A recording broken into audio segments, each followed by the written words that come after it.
Vamos fazer mais um exercício. Nesse blog você pode encontrar mais exercícios aí. Esse que a gente está fazendo. Na descrição do vídeo, logo abaixo aqui no YouTube, você tem um link para a pergunta que a gente está resolvendo agora.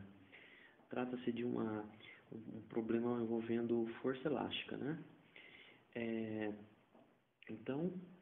Esses são os dados que ele dá para a gente no problema. Você tem uma massa de 2 kg, ele diz que é uma força variável dessa intensidade aí, e ele diz para a gente que o corpo de 2 kg se move no semi-eixo positivo de um eixo x, né? Por isso Fx, dependência em x, onde x aqui está em metros e a força em newtons. Ele fala que na posição 3 metros, a velocidade do corpo é 8 metros por segundo. E a pergunta é a seguinte: quando a posição for 4 metros, qual que é a velocidade do corpo? Bom, se você fizer uma análise aqui dessa força, ela tem todas as características de uma força elástica, uma força restauradora, sinal negativo, né?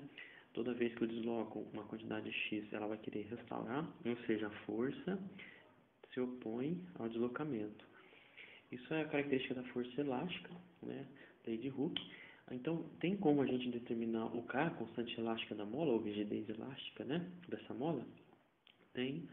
Então, se Fx é esse valor, basta usar a definição da força elástica. Tá aí. Constante vezes x negativo, né? Agora, como é que a gente faz para isolar o K? É só dividir os dois lados por menos x, que a gente consegue isolar rapidamente. Aqui o sinal é negativo, o x corta, o K fica positivo desse lado e o 6 fica positivo do outro. Aí tá aí o K.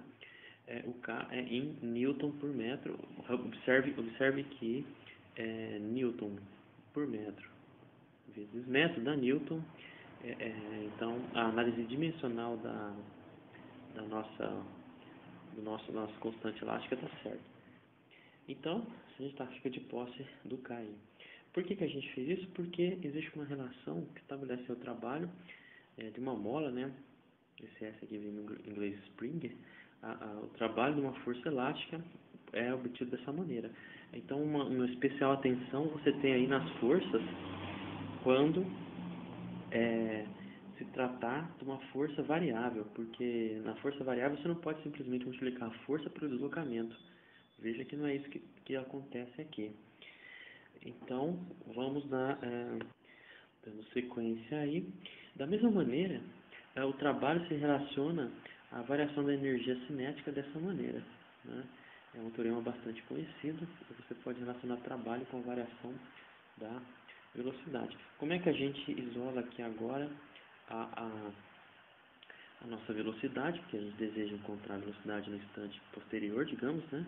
Então, eu desejo isolar a VF. A primeira coisa que eu vou fazer é multiplicar por 2 por M, multiplicando 2 por M nos dois lados da igualdade, eu simplifico aqui, 2 com 2, e obtenho uma expressão como essa, né? Repare que o M foi parar no denominador, né? Quer dizer, já estava no denominador, veio para apenas deslocado para frente. Agora só falta isolar o VF, né? Passando, deixando o VI do outro lado. Agora, e por fim, por se tratar de uma potência, né? Operação inversa raiz quadrada aqui nesse caso. Veja que o sinal positivo e negativo satisfazem. Por quê? Dado esse resultado, ao levar ao quadrado fica positivo. Negativo também. Então são duas possibilidades aí que a gente pode ter. Agora é só substituir os dados, né? O resultado inicial foi dada 8 metros por segundo, quando a posição é 3, certo? Essa velocidade corresponde à posição 3. O 6 é o nosso K, M é a massa. Tá aí o 4, você vai saber a velocidade para o x igual a 4. Agora é só fazer operações aqui, 3 ao quadrado, 9, 4 ao quadrado, 16, 6 por 2, 3, 64. Fazendo aí as operações, 9 tira 16 são 7, vezes 3, 21, tal. Raiz de 43, e a gente tem esse valor aproximado de 6,6 metros por segundo. Repara que positivo e negativo tanto faz. Positivo significaria quando o bloco está indo, negativo quando ele está voltando. Nos dois casos, eu poderia ter satisfeito aí eu poderia ter na posição 4 essas duas velocidades, tá? Sem violar a conservação de energia mecânica e assim por diante.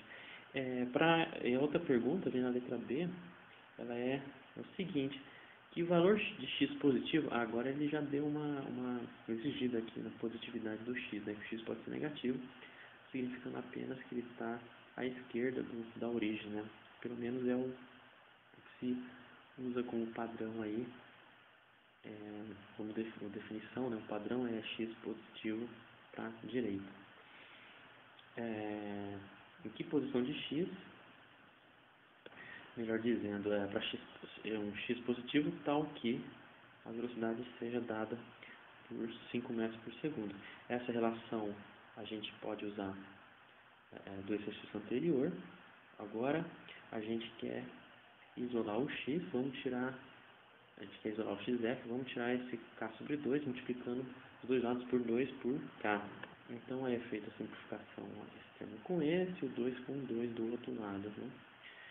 Aí, agora, tudo que a gente tem que fazer é isolar o xf, né? Continuando aí, e o que a gente tem que fazer agora, por fim, é tirar esse negativo, basta multiplicar por menos 1 os dois lados e obtém essa quantidade.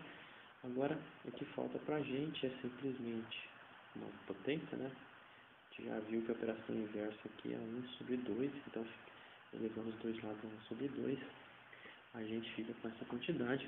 A gente já descartou o valor negativo porque foi uma condição de positividade para o x. Repara que a gente não colocou mais ou menos na frente.